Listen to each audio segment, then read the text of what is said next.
So, ito nga ang aking ganap. Pauwi na ako ng Manila. Pero yung flight ko from Hanoi to Manila ay may layover na 9 hours sa Hong Kong. So, sa Hong Kong muna first. Ayan, Hong Kong Express nga itong sinakyan ko. Ang ganda ng view, pag-araw talaga kitang-kita mo. So, mag-Hong Kong na nga muna ako. Ang travel time, almost 2 hours. 9 hours yung free time, layover. So, siyempre, may mga naisip na tayong gagawin dun sa Hong Kong kaysa naman mag-antay lang sa airport, o 'di ba? At ayan, nakarating na nga dito, touchdown na. Ang ganda, na-amaze ako, madagat pala talaga dito sa Hong Kong. Tapos ang ganda ng view sa may airport nila. And then, eto na, nag-CR muna. Tapos, eto na, touchdown na nga sa airport dito sa Hong Kong.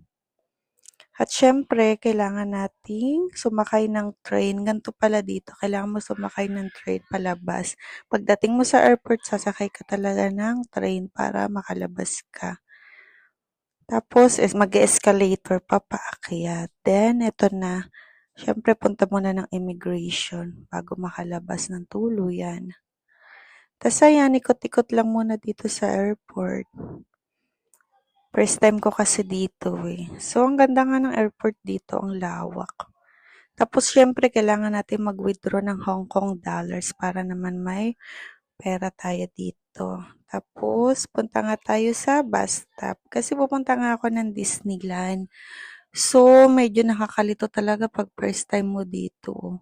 Tapos, ang mali ko lang, nagpunta ako agad dun sa may bus station. Kailangan pala ng yung card, yung octopus card. Octopus card pala yung uso dito. Kumain na nga ako nitong, nakalimutan ko na kung anong tawag nito, nigori, ano ba to? Basta ang sarap niya, kanin, ulam nakabalot, tapos may seaweed, tapos mineral water. Tapos eto na nga sa bus, papunta ng Disneyland. Ang ganda ng mga building. Uso pala dito yung octopus card, hindi uso yung mga cash-cash. Mas less hassle kung may octopus card ka, bibilin mo dun sa terminal. Kasi octopus card yung ginagamit. Ayan no, may cable car din sila. Parang sa Vietnam. Ang ganda ng view. Dagat, ang ganda ng view talaga dito sa Hong Kong. Tas ayan yung mga cable card. Ang saya lang kapag nasa ibang bansa ka. Ito nga pala yung octopus card. Ito yung ginagamit kapag sasakay ka ng bus, parang payment method mo. Tapos sa mga train, ito rin talaga kailangan para tap ka lang ng tap. Ito talaga. So, after ng bus, train naman, papunta nga dun sa Hong Kong Disneyland. Ayan, napakaraming train din. Eto na, Disneyland Resort, eto na. Pagdating naman, eto, sasakay ka pa ulit ng isa pang train. At dito parang feel na feel mo na talagang nasa Disneyland ka. Ang ganda oh, tingnan nyo naman. Tapos na-amaze nga rin ako sa train, tingnan nyo oh. Shape talaga siya ng Mickey Mouse. Talagang papunta ka na sa Disneyland. Ganda ng train. Mickey Mouse talaga. Feel na feel mo na talaga ang Disneyland. So, 9 hours nga lang yung layover ko.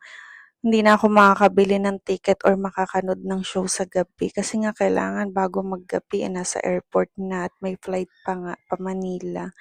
So, ayan nga ginagamit talaga octopus card. And, pagbaba, ayan na nga, pagbaba ng train. Ayan na, welcome to Disneyland. So, ayan, si Inday, first time lakad-lakad, muni-muni. Hindi na nga ako makakapanood ng show dito, kaya naman maglilibot na lang ako around the area.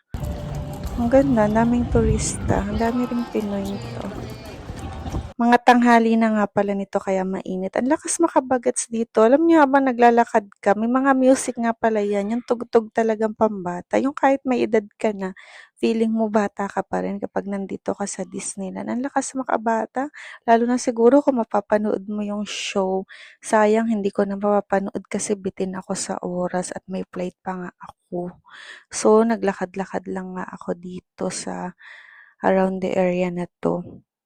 Basta ang lakas makabata dito. Okay lang kahit di ko mapanood yung show, babalik na lang ako next time kasama ko yung anak ko. Ayan si Inday, video-video. Ang ganda rin ng fountain, oh. Ayan, libot-libot lang ako dito. Ito lang magagawa ko kasi nga hindi naman ako makakapanood ng show. Dito nga pala yung entrance kapag papasok ka sa loob. Mas maganda talaga mag-picture sa loob. Mas marami ka talagang ah, Instagrammable pictures na makukuhanan sa loob. Siyempre, kailangan mo ng ticket para makapasok. So, hindi na nga ako nagbili ng ticket. Hindi ko lang din naman masusulit dahil hindi rin naman ako makakapanood ng show nila. Kasi nga kulang ako sa time. Kaya dito na lang ako, silip-silip na lang, ayan, yung mga hanggang sa natatanaw ng aking mata yan hanggang diyan. Pero ang ganda daw niyan hanggang sa loob. Tapos sa gabi, ang ganda ng fireworks show, Disney show. Gusto ko sanang manood sa gabi kaso kulang na talaga ako sa oras. Kasi nga may biyahe pa. Next time na lang talaga pagkasama ko na yung anak ko. Ayan, pauwi na rin after maglibot-libot, pauwi na rin. Ay, pupunta pa pala ako sa city kasi may oras pa naman bago bumalik sa airport sa city tapos kakain. Basta ang ganda dito, ang lakas makabata. Babalik at babalik ka talaga, mai-enjoy mo talaga dito. Lalo kung may mga anak. Kaya pabalik na nga. Same process lang din. Yun din yung sasakyan, pabalik. At eto na nga ako sa city. Dito naman ako mag-iikot.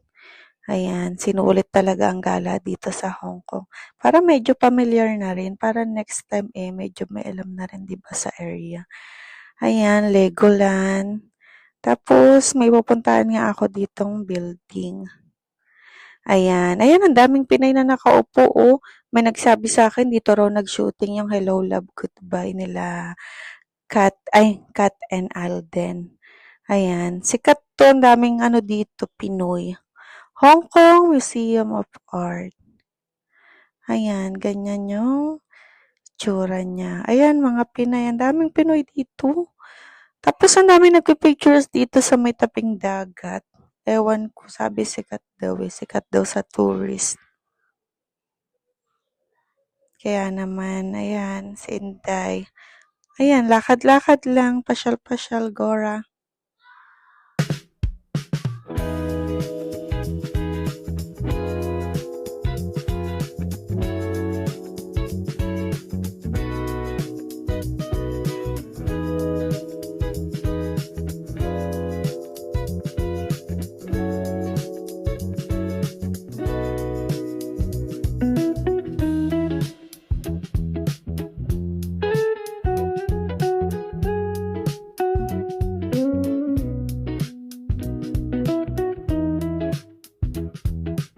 Pagkatapos nga ay naglakad-lakad pa ako tapos nakita ko nga 'tong souvenir shop. Bumili na rin ako ng souvenir na ididikit sa ref. Tapos ayan, naghahanap nga ng makakain dahil gutom na. Bandang 6 PM na nga 'to o paggabi na that time. Tapos dito nga kumain. Ayan, pili ng makakain. Try naman itong Hong Kong dishes. Ang dami din kumakain dito. Ito nga ang aking in-order ng matikman naman. Tapos yan, yung duck yan Peking duck. Tapos rice is life. Pero hindi ko maubos yung rice na yan. May kasama lang talaga siyang rice. Kain tayo. At after nga kumain, pabalik na nga rin sa airport. Tapos napahinto nga ako dito. Oh, di ba nasa TV ko may camera pala. Wala lang, napadaan lang si Inday. Tuntua eh. Tapos, ayan na nga, bumalik na ako sa airport, waiting na ng flight pa Manila, yun lang.